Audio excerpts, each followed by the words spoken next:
to assist on weight loss surgeries. Today's discussion is centered around comorbidities of obesity.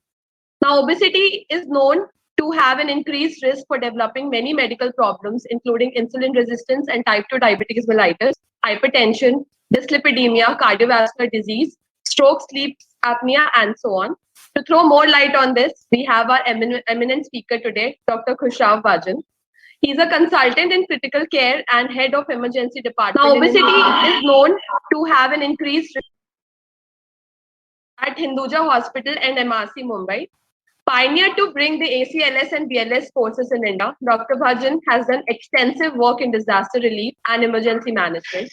He has been very enthusiastic about teaching and has authored 2 books on emergency and trauma care. We are honored to have you on the platform, sir. Requesting you to please start your presentation. Thank you so much, Umar.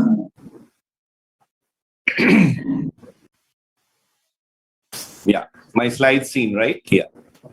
So outset, I thank Dr. Aman Goel for inviting me for this amazing talk, which I will definitely love in interacting with all of y'all.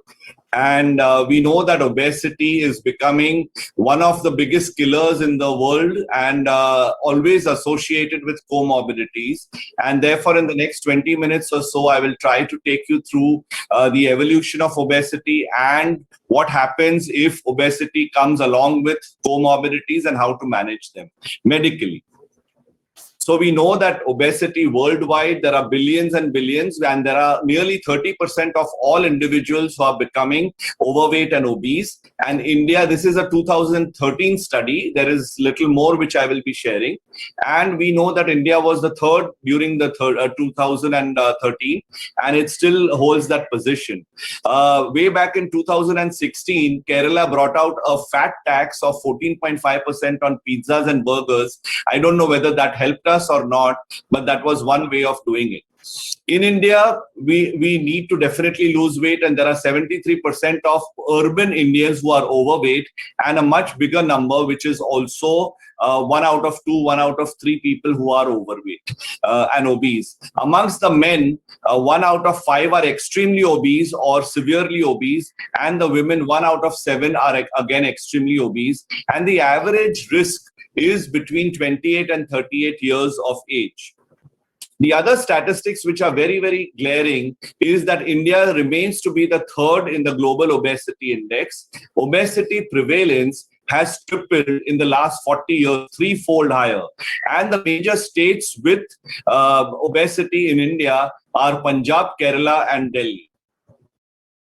We sometimes like to fool ourselves by standing on 2 weighing scales and hoping that our weight would be less, or standing on one presuming that yes, we might half our actual number, or we might just in light vein tell each other that I'm not overweight, I'm just under tall.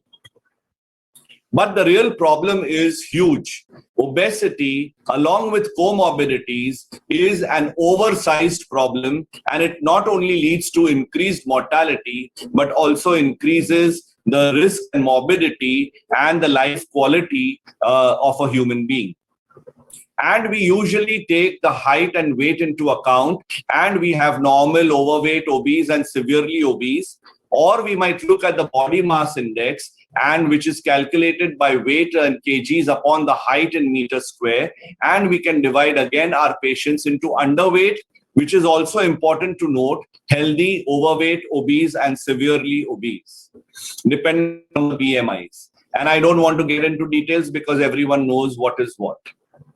But one thing I would like to draw your attention to, as you can see, both these men on the weighing scale are equal in their BMIs, and you might get fooled just looking at the BMI.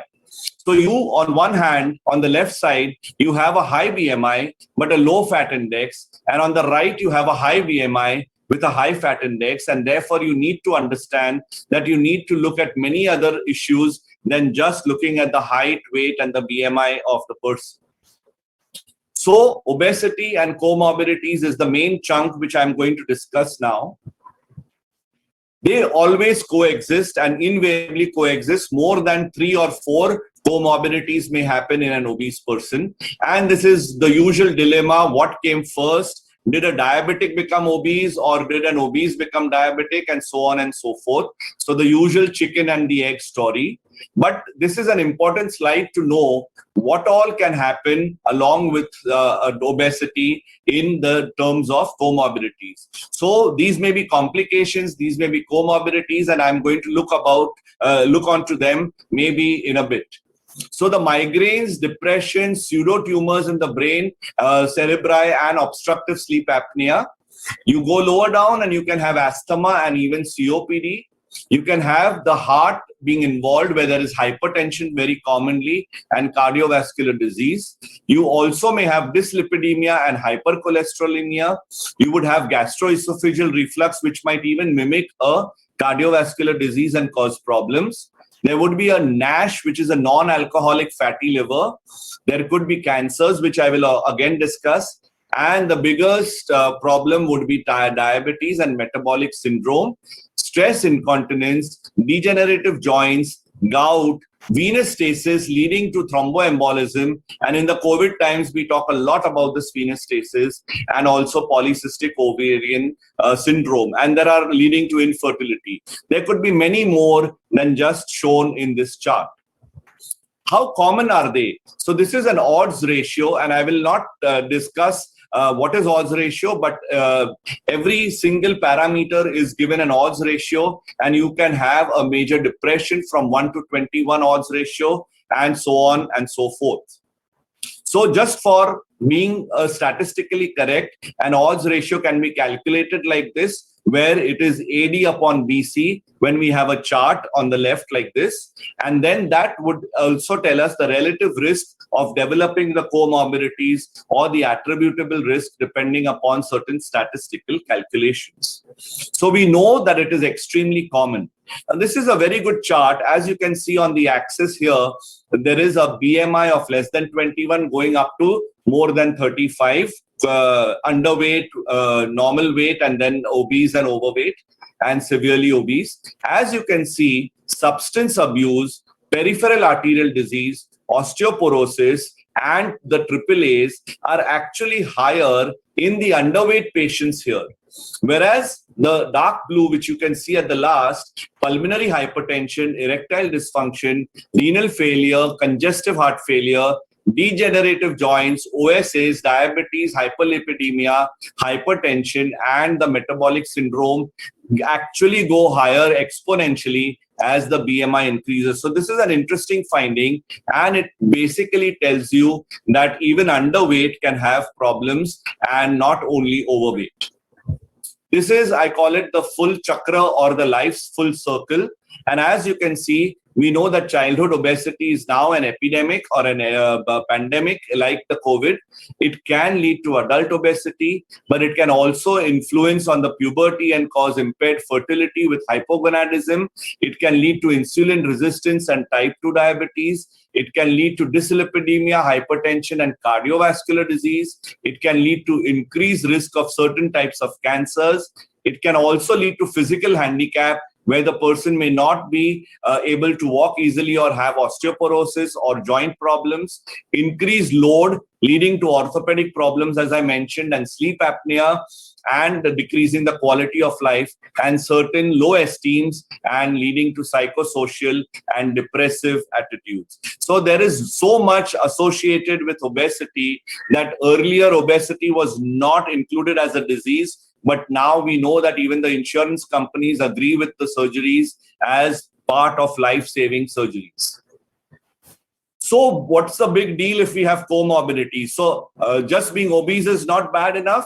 So yes, we need to understand why having comorbidities with obesity is very, very important. And as you can see, and I mentioned it earlier, on one hand, you will have mechanical stress leading to sleep apnea, arthritis, back pain, and leading to disability. And on the other hand, you would have insulin resistance, hypertension, dyslipidemia, sex hormonal imbalance leading to inflammatory changes, finally cardiovascular death and events and mortality. So it can not only increase the mortality 3 to 5 fold, but it can also increase the disability of a human being. So let's look at each one important comorbidities along with obesity. So the diabetes, the type 2 diabetes, it basically happens because of two things. On one hand, a pancreatic fatigue where there is an overexertion of insulin production and the pancreas can no longer produce the needed insulin.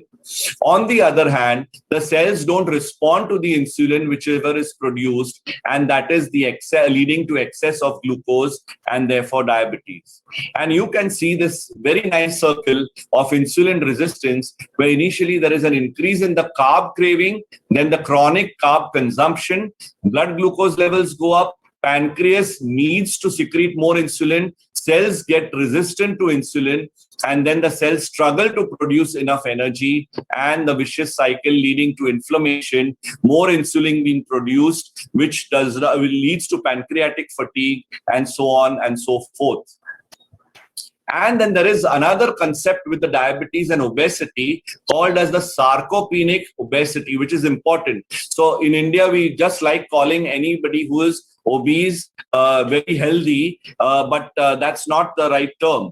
And we know that the entire cycle can lead to sarcopenic obesity, where you can see that this is a lean mass where there is more muscle mass and less fat or adipose tissue. And here you will have a sarcopenic. For the same body mass index, the fat index, the adipose index is much higher.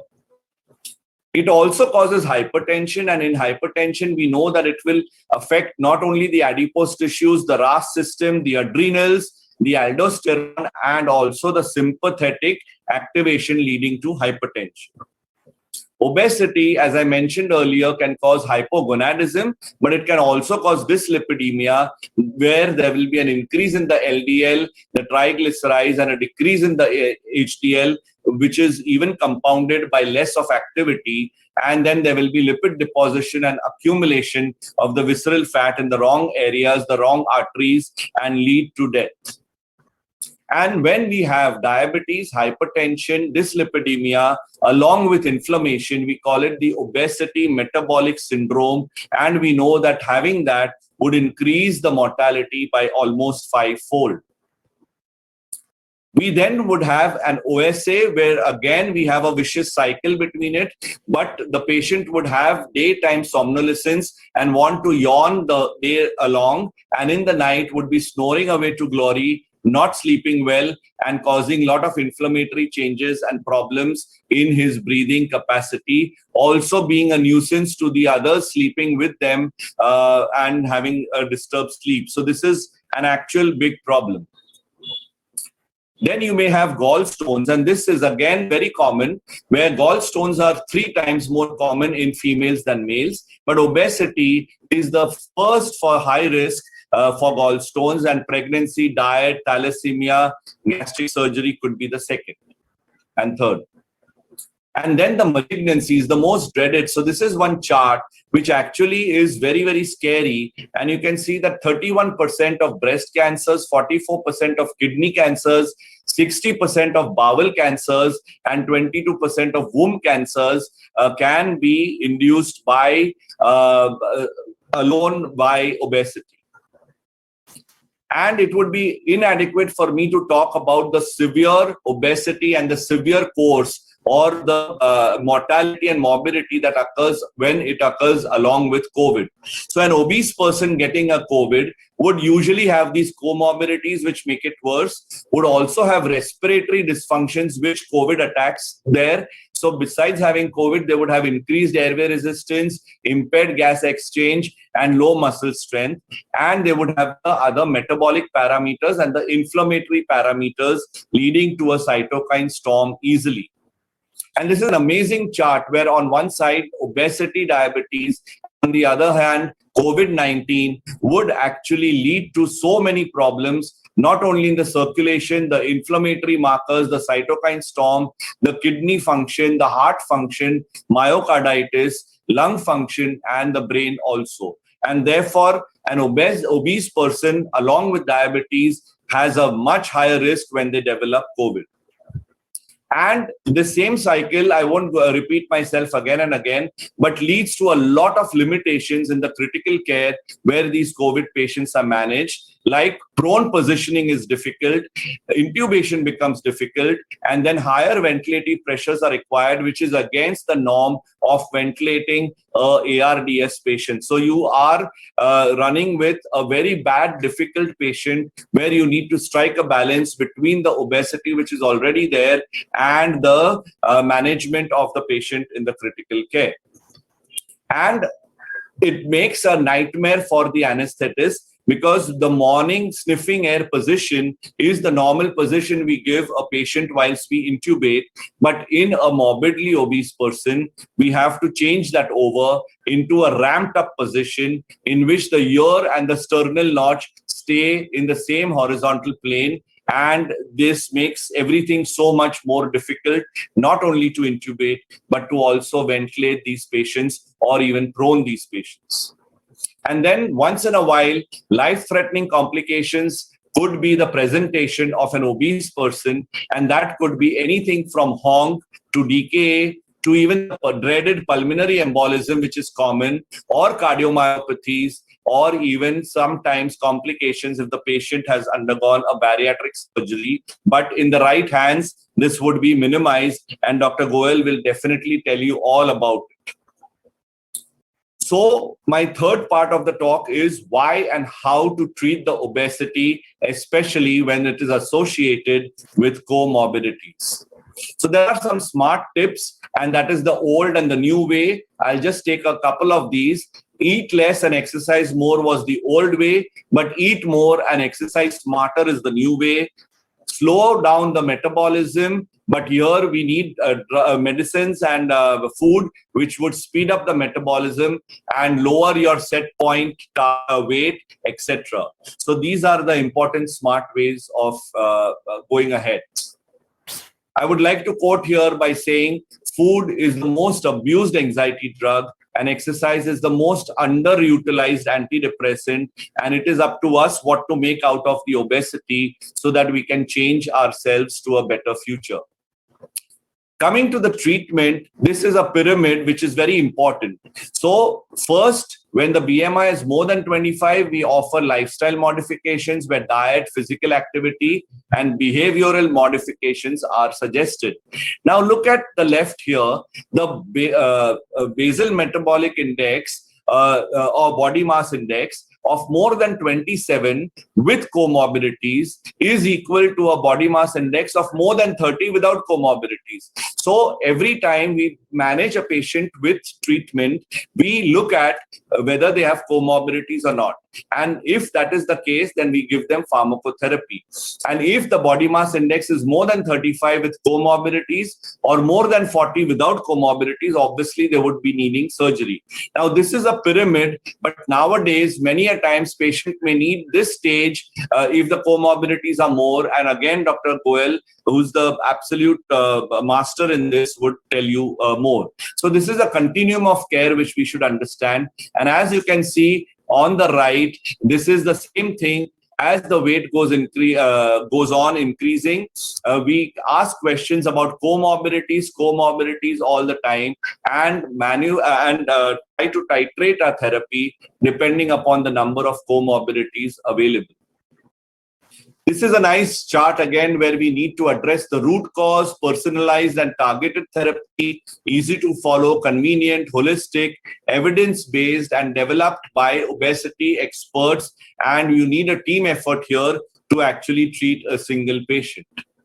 And this is very nice where you do not give guidance to every obese person, but you follow the 5 A's of obesity management, which is very, very ethical. First, you ask permission whether the person needs any help or not, assess the person, advise the person what are the problems like comorbidities, etc. Agree, both of us need to agree, the doctors and then the doctors, the surgeons, the nutritionist, and the whole team needs to agree. And then we arrange things for them and we assess them in the proper management. So I would like to go through these 5 A's for most of our patients. Coming to the drugs, there are various levels where every drug would work. Phentermine, locaserine, and topiramate would actually decrease the hunger or the satiety, and therefore decrease the food intake. the caloric restriction and the bariatric surgery would act upon the food intake and the absorption. Orlistat would decrease the absorption, and physical activity and exercise would cause the fat tissue maintenance. Hedonic eating is eating for a passion, and we always say, are you living to eat or are you eating to live? And that can be also altered by the behavioral modification. So it's basically, you can see there's no one magic bullet, but it is a complete encompassment of a team effort. And then if you have to talk about drugs, which I don't need to go into details, but we divide the patient into presence of psychiatric disorders on the left and contraindications to centrally acting as against on the right, which would be otherwise. So if there are contraindications to centrally acting anti-obesity drugs, then we would be using, as I showed in the chart, liraglutide, orlistat, canagliflozin, which is an SGLT2I inhibitor, and metformin or even hormones. But if there is absence of any psychiatric disorder or centrally acting anti-obesities can be added, then besides these 4 or 5 drugs, we could use sibutramine and or topiramate. We can use bupropion and naproxen, and sometimes we can use fluoxetine or sertraline for the anxiety that the patient might have. And this is a very important chart whilst treating a person, especially for the general physicians, when we are treating somebody with obesity and the comorbidities. So I'll take a minute to go over this chart.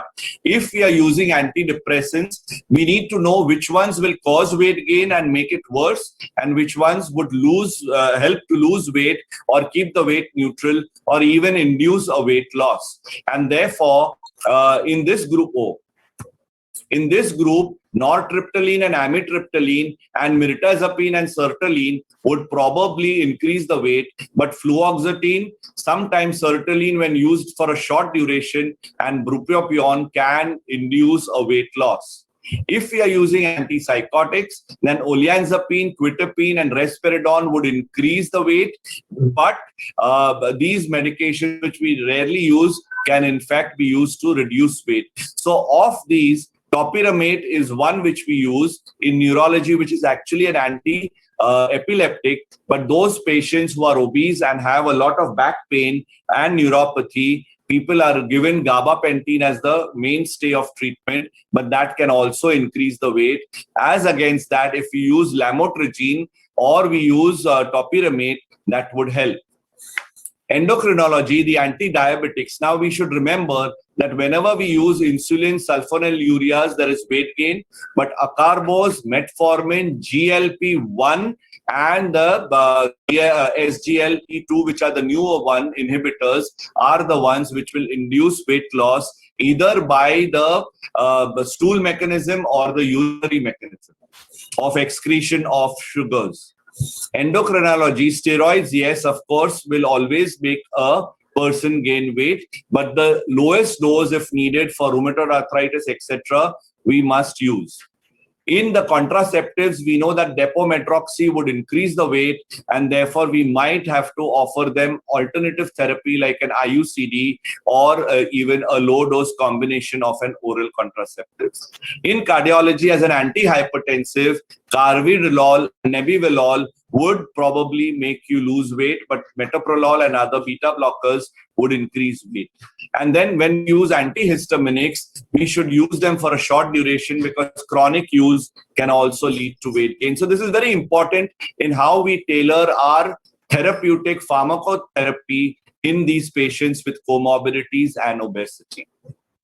And now I will be able to answer my question, which I asked a few slides ago. Why and how do I treat these patients? And the reason for why is that, look at the bottom line. The quality of life is improved in 95% of the patients, and the mortality, a 5-year mortality, is reduced by 89%. This other disease can get better with just weight loss, whether it is medical or it is surgical treatment. And here, individual symptoms from migraines to PCODs to metabolic syndromes are all beyond 50 to 80% and sometimes even 93%. So this is a very, very nice slide where we can tell all our patients to encourage them and make them lose weight following the 5 A's that I mentioned. And after surgery, this is a slide. Again, I am not going to talk about it because the expert will talk better. And 9 to 12 months later, after surgery, you can see this green. Green is hypertension, diabetes, obesity, diabetes. This is, or a red line is sleep apnea, and the yellow line is hypertriglyceridemia. So the big four are definitely treated by reducing them, their incidence by almost about 1/3 to 1/3. And therefore, patients with these comorbidities after surgery might even not need any anti-diabetics or anti-triglyceride drugs or etc.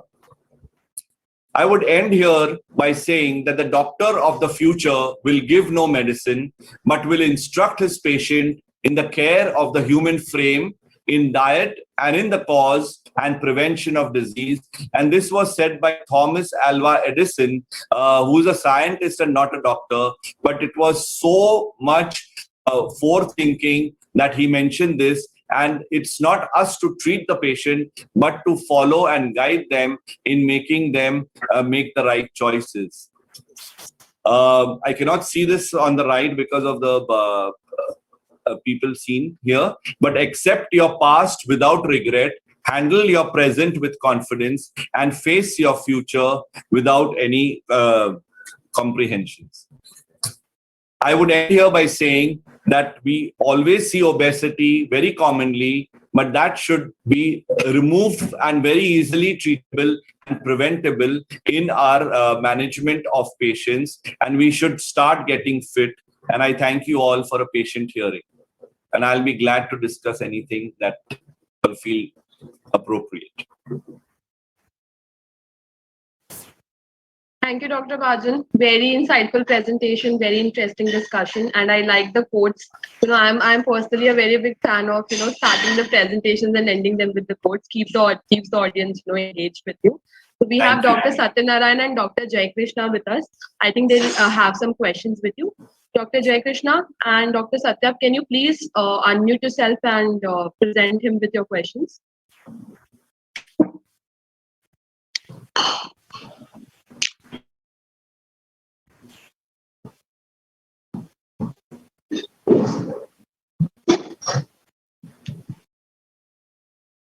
Dr. Jai, Dr. Satya, are you there with us? Yes, I'm waiting for the questions from the audience.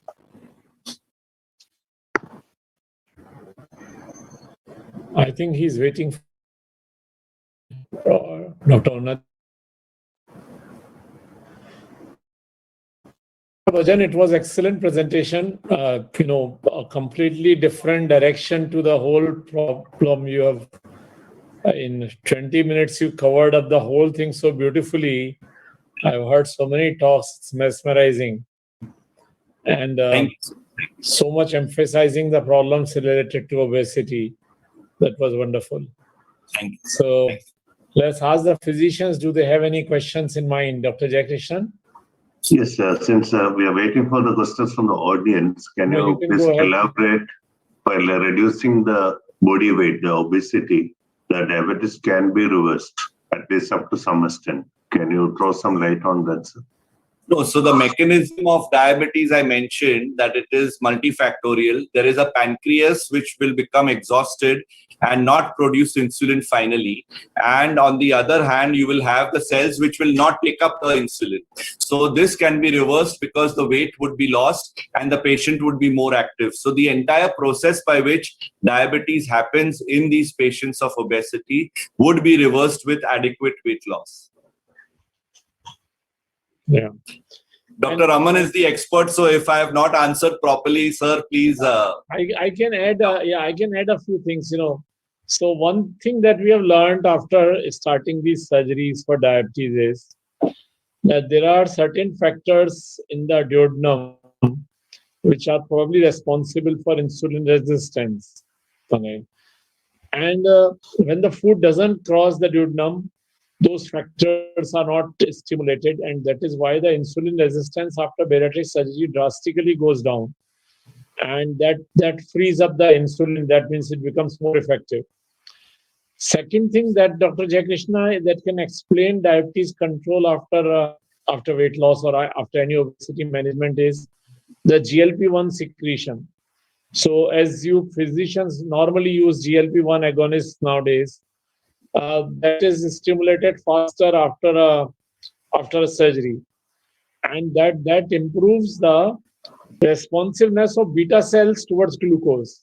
So we talk of insulin resistance on peripheral tissue, but there is a resistance towards glucose in the beta cell. So you may have a very high blood sugar, but the pancreas are not producing beta cells. So one theory is that the beta cells are damaged. Another theory is that the beta cells are not responding to glucose challenge. When GLP-1 is secreted, that improves the responsiveness of beta cells and they start producing insulin much faster.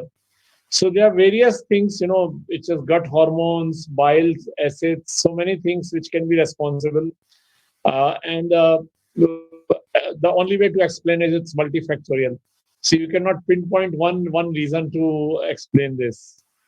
And that's why when you have diabetes and obesity, you use the GLP-1, as Sir said, and the SGL2 inhibitors. The reason is that not only controls the sugar and gets a better glycemic index, but it can make the person lose weight up to 10 to 15% in 1 year. So those are the drugs which are used, and therefore it would be useful. Yeah, I think the physicians have wonderful future in obesity management. You have this, we had liraglutide, and now very recently FDA approved seraglutide, which is about 50% more effective than liraglutide. So once that products become available in India, I think physicians would be routinely managing obesity because you have once a week injection, once a month or once a week injection which you can use, and there are lots of studies by the US FDA. It's not yet available in India, but very expensive though, extremely expensive. I think a 1 year cost would be equal to one bariatric surgery. So bariatric surgery will become cheaper. Sorry, Dr. Jayakrishna, please go ahead. Yes, sir. Peptide in a pill is going to come, sir. Probably by now. They are supposed to come, but they have just postponed it due to the COVID scenario. Peptide in a pill can be mainly for diabetic patients. Yeah, I think that is the way to go. So what has happened is after bariatric surgery started for diabetes, a lot of pharma people are doing research on the mechanism that surgery works. And that is how you are getting all these drugs. So I believe in next 15 years, probably surgery will be getting less and less used, and there will be more effective drugs coming, which will be wonderful, because ultimately surgery cannot be offered to everybody. It's only for selected number of patients. Majority of them should be managed by family physicians, not even endocrinologists. The problem is when there is no comorbidity and there is only obesity to begin with, then it does not make sense to use so many drugs which would act on even diabetes or even dyslipidemia, etc. So, or centrally acting. So many are resistant to taking that if they don't have any, depression or diabetes. So drugs, there is no magic drug that we need to know. And it's basically everything from diet control, behavior modification, exercise, drugs, and then bariatric surgery. So it's all a full circle of these 5. Yeah. Dr. Unnati? Sir, a lot of new studies has come on dapagliflozin, which is definitely, it also reduces the body weight. Even that can be used for non-diabetic patients for yes, but not advocated for non-diabetic obese. Dapagliflozin, even the canagliflozin, they are all being used. They are SLG2 inhibitors, and they definitely have a very, very good effect on the obesity if used in combination with metformin or even alone. But they cannot be given only as an anti-obesity pill. So what is your take? But whether Cana is better or Dapa is better? Your personal experience. No. The thing is, Canna is extremely expensive, but there are some trials with it which are very promising. So if the cost is not a problem, I would still prefer a Canna. Okay. Dr. Nicely Amar, answered. Dr. Satya, do you have any questions?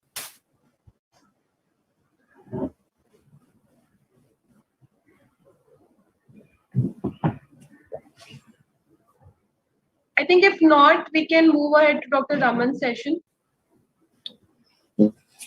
Yeah. Okay.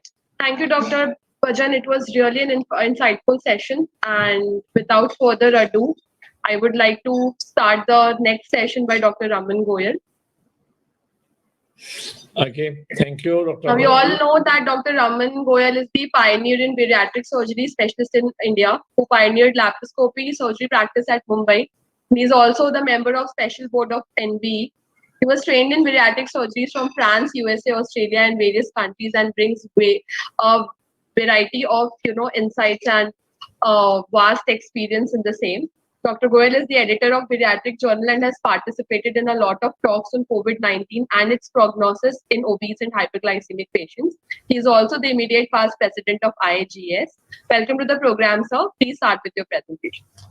Thank you, Dr. Nati and Dr. Alexis, for this insightful program.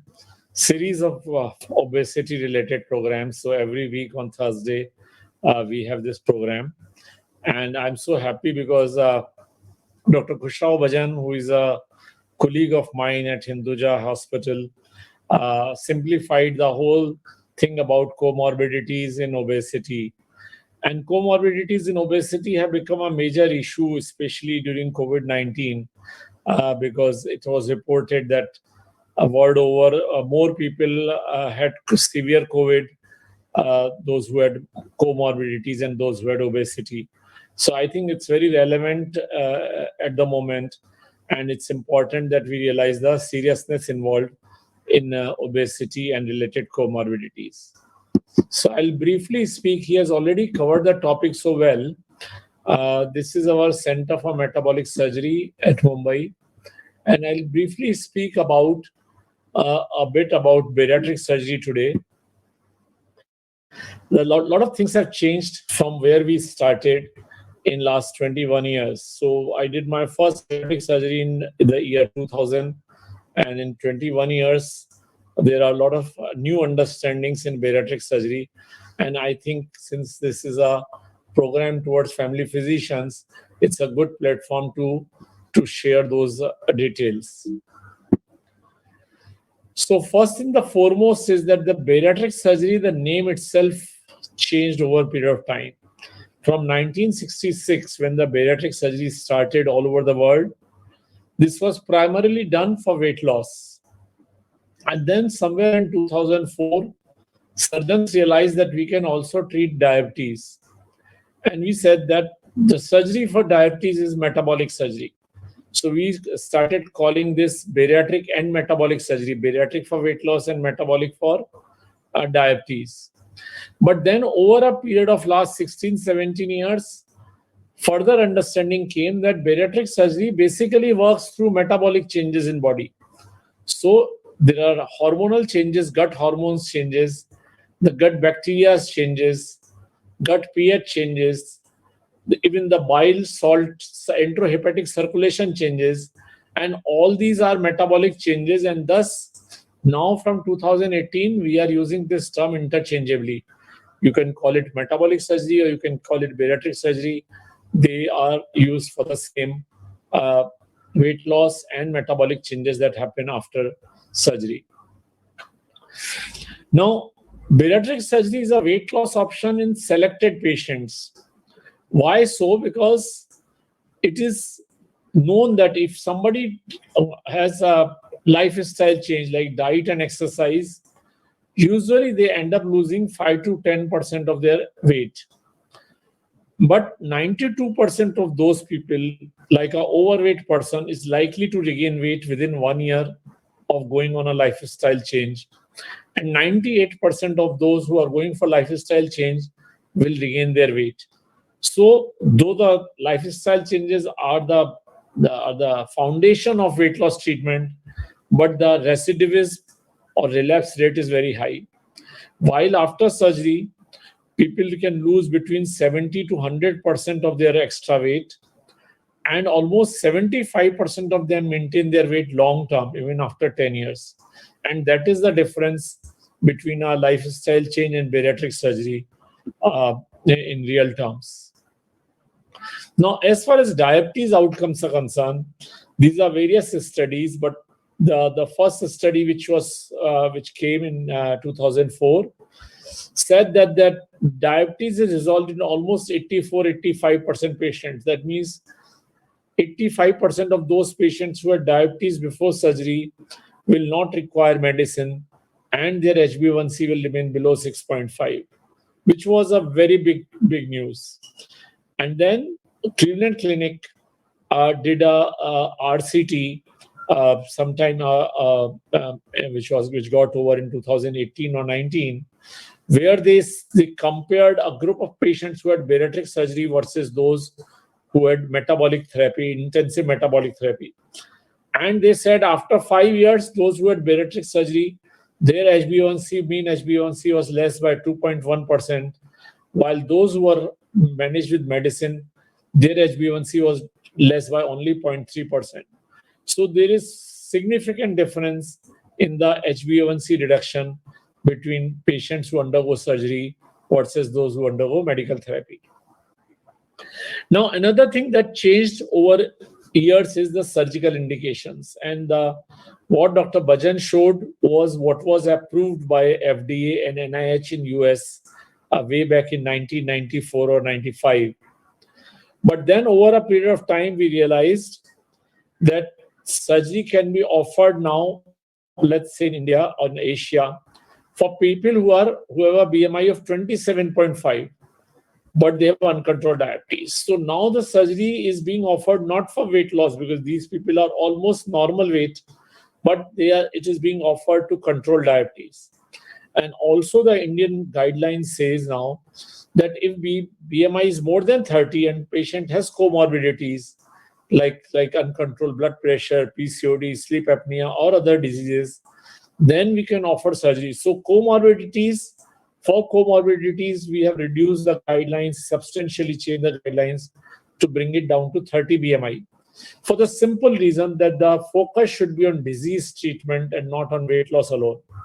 And obviously, if there are no comorbidities, then person can be offered surgery only if the BMI is more than 37.5. So the focus shifted from weight loss to treatment of disease in last 21 years.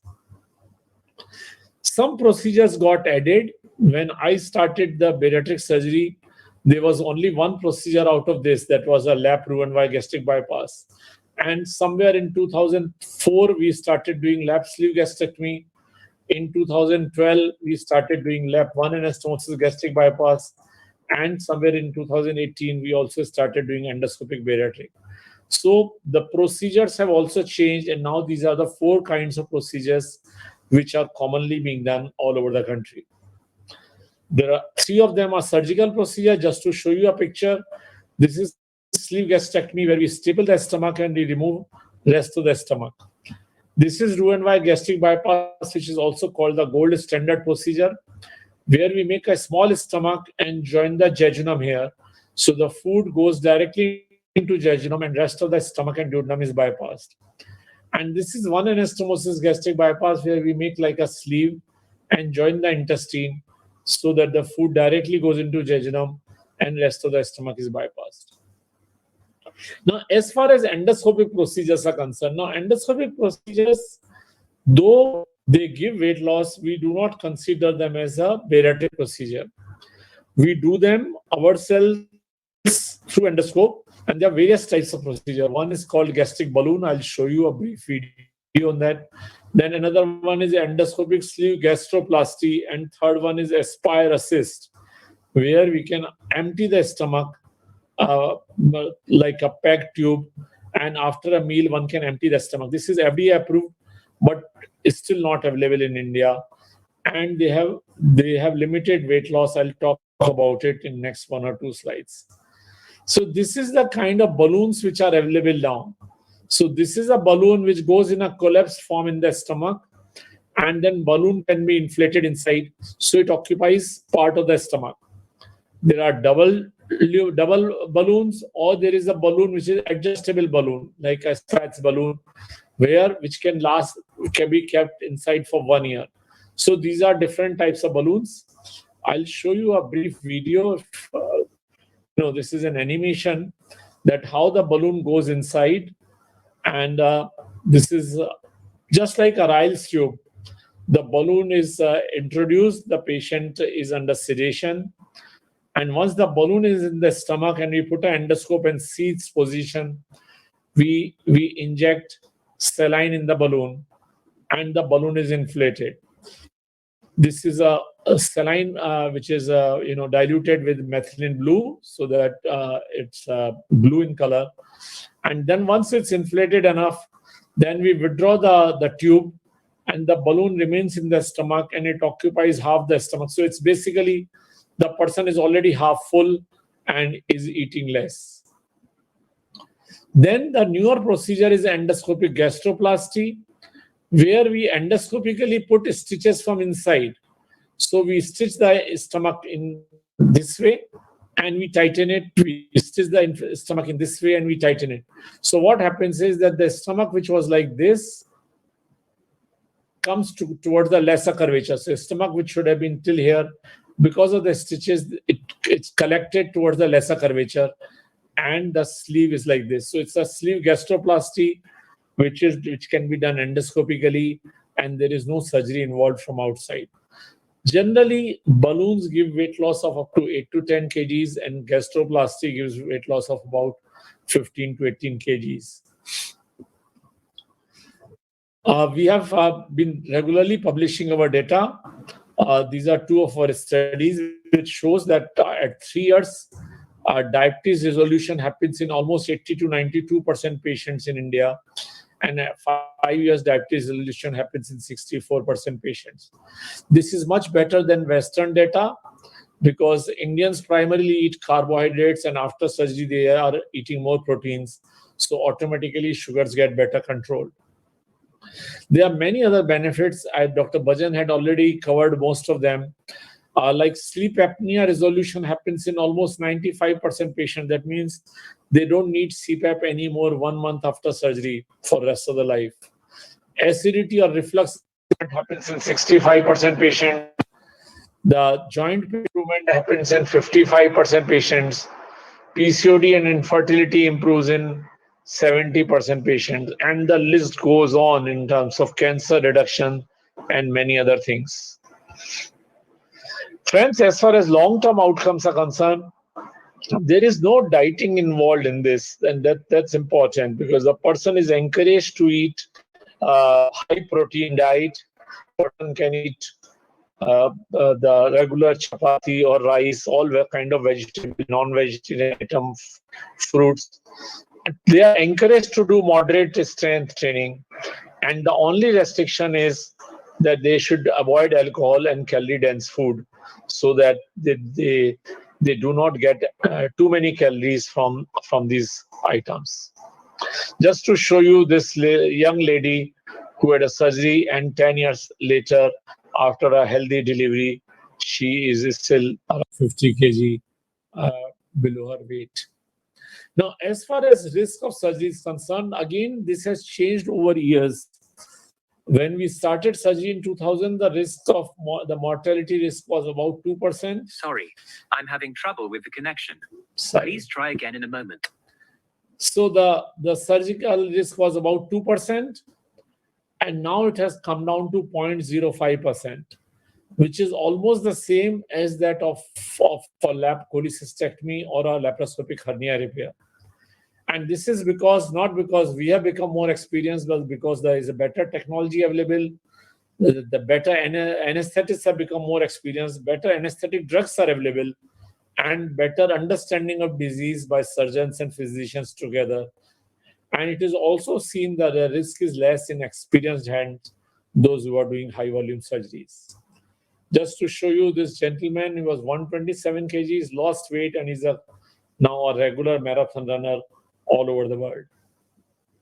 I think the change of bariatric happened when in 2013, the central government approved to cover this surgery for their employees and their family members. So anybody with more than 40 BMI and more than 35 with comorbidity, if they are central government employees, their expenses are completely covered by the government.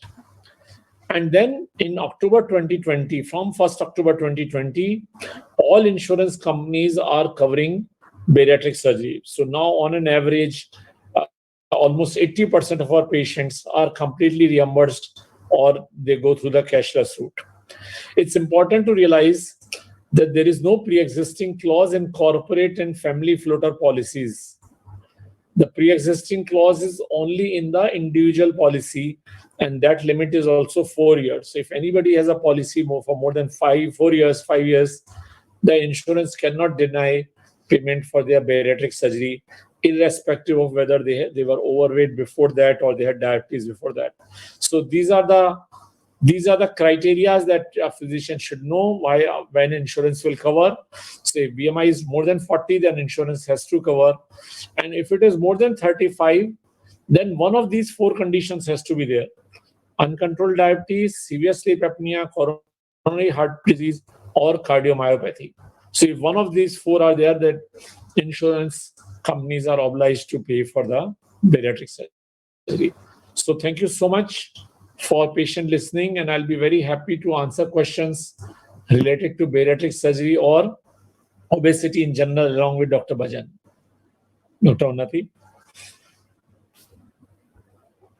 Thank you, Dr. Raman. And we do have a question. I will just read out the question for you. Although this question was asked after Dr. Bajan's session, but I think you can also take this. Okay, so the question is, what are the latest clinical guidelines to manage obesity-related cardiovascular complications? What parameters must be monitored in obese individuals to keep track of the comorbid condition? I think Dr. Bajan is the right person to... Yes, I think Dr. Bajan is the right person to answer. Is he here with us? Yeah. Hi. Yeah. So basically, any obese person, we need to monitor parameters of, we need to do blood tests on insulin levels, the cortisol levels, the lipid levels, the sugars, the glycosylated hemoglobin, and the works. And also look for their blood pressure and other parameters, and even do a psychiatric counseling if they are depressed or have some, low self-esteem. So these are the things that we would need to always monitor them. And earlier the better. Catch the children young, so catch them young. And I think the earlier you do it, rather than people who are 10, 15 years into obesity, then just as the fat becomes stubborn, I think their mind becomes stubborn. And then they are not very prone to either medical or surgical care. And they say, I've lived with it for 15 years, why should I bother?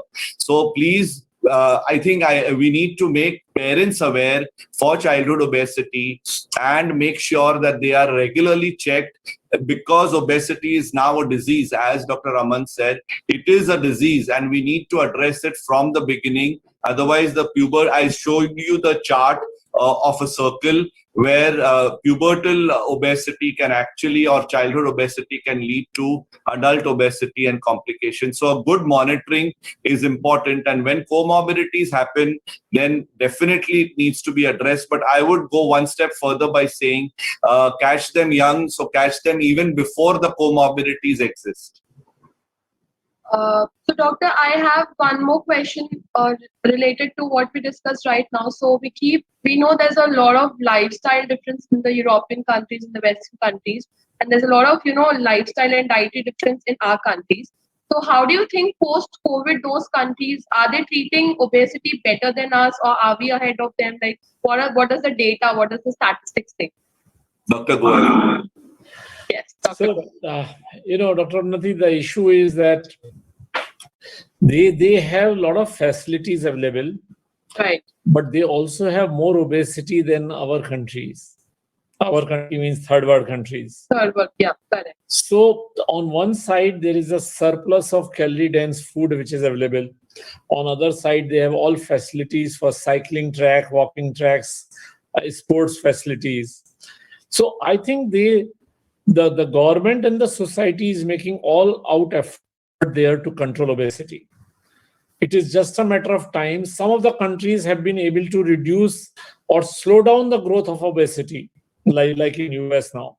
So they are plateauing, while our country is rapidly growing. So we are in a early phase of a epidemic, let's say, of obesity, while they are turning the curve, as the people in nowadays talk about it. So I think we cannot say that we are doing better or they are doing better. They were there earlier, and they have seen the dangers of obesity and related problem, and they have been able to take corrective measures, while we are just realizing the seriousness of obesity and related comorbidities. And we are probably a long way to go to give a healthy lifestyle to our citizens. May I just add, Dr. Unnati? Yeah. So exactly what Dr. Aman Goel said, but we need to make more people aware in India. That is the problem. So even the family doctors, even the physicians, they say, okay, you are just healthy. You know, our parents always call us healthy when we are obese, which is actually the most unhealthy disease. And it affects the children, it affects the younger adults. So trauma and obesity are the only two which are much more in the younger than the older. So nobody is thin and lean up to 50 and then becomes obese, very rarely. So this is to be tackled very early. And that can be done only if the parents, the people around, and the doctors are the family doctor who actually visits them whenever there is a problem should be made aware that yes, this is a disease and it should be addressed right now. So very nicely answered, Dr. Bajan. I think that is the sole agenda of our academic program here, so that we can enable our physicians, because they are actually, I think they are the touch points for the people who are, you know, in the remote areas, and because they are the touch point for people who come, because they are the ones who answer their queries first. They are always the first point of contact. So I think our physicians, whoever are here, are taking a lot of insights from this. And thank you both of you again. I don't think we have any other questions. Thank you, Dr. Raman. Thank you, Dr. Khushrao. We really look forward to hear from you again. And thank you for taking out the time. To all our lovely audience out there, I am sure you are gaining a lot of insights here. And we will be back again next Thursday with another session on management of obesity. Also, if you want to be a part of the live audience, please do leave a comment on the chat box and we will get back to you for the same. And I'll see you again soon. So stay safe, stay connected. Happy Doc Texting. Bye, doctor. See you soon. Dr. Unnati, patient Ms. Karobi's video? Yeah, I'm so sorry. I just completely got that. Okay. So we have with us Ms. Karobi, who is a patient of Dr. Raman. And I think the best person to describe the experience of whatever we are doing is the patient itself. And we have a small interview from Ms. Karobi explaining her journey of, you know, obesity and how she fought it and how she came and how the bariatric surgery helped her through this. So can we have her interview, please?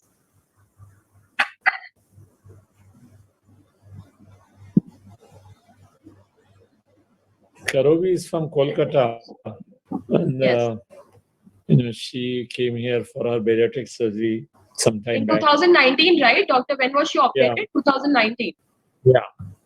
So they recorded her interview yesterday, I think, morning, and it's a brief interview. Pratik, can we play it, please? My name is Karobi Chaudhary. मैं Kolkata waste Bengal से हूँ.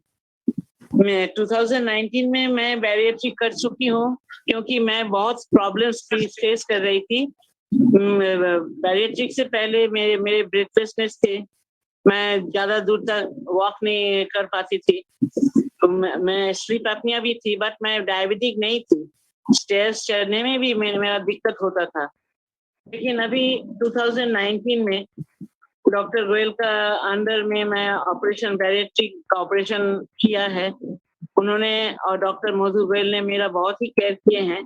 इसके बाद जैसा जैसा उन्होंने progress करवाने के लिए मेरे साथ जो फाइल में जो थी लिस्ट थी उसी फॉलो करके हम प्रोग्रेस की, बहुत ज्यादा प्रोग्रेस की। मैं इतना दिन में मैं 53 केजीज लॉस्ट किए हूँ, क्योंकि मैं पहले 143 केजी थी।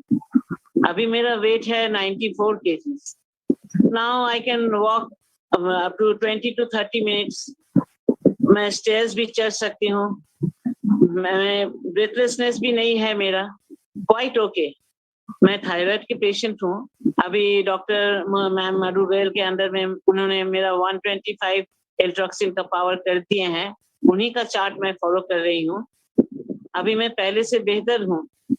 अभी मुझे कोई शर्म नहीं लगता है रोड पर निकलने के लिए, चाहे वॉकिंग में जाऊं चाहे कहीं पे भी जाऊं, लेकिन मुझे शेम नहीं फील होता है। अभी क्वाइट कॉन्फिडेंट हूँ मैं अभी।